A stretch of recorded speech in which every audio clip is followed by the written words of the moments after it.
寒的天，要是有真侪民众徛伫文心心灵公园咧排队，看无尽头。大家拢穿真高围围巾，辛苦徛几啊点钟，全部拢为着要来注莫德纳疫苗。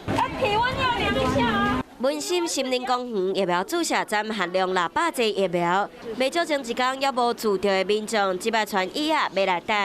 我昨天来的时候已经结束了，特别7点15分，有点久，太冷了啦。因为知道要排很久，我7点就来了。我都给他排无，昨天1000多人啊。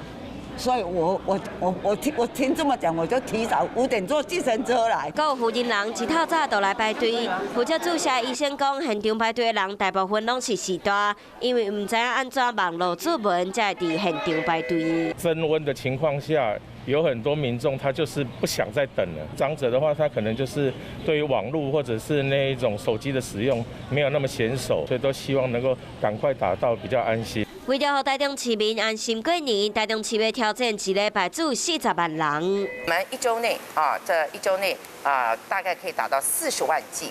那到1月31号过年前，大概可以达到67万人次。 台中市规划疫苗注射分流，包括第19期1922平台注文，各有医疗院所注射注文，各加开47个疫苗快打站，每项公园100会设立注射站，希望会使伫农历过年之前，正月17到正月23，一礼拜内会使注到40万人。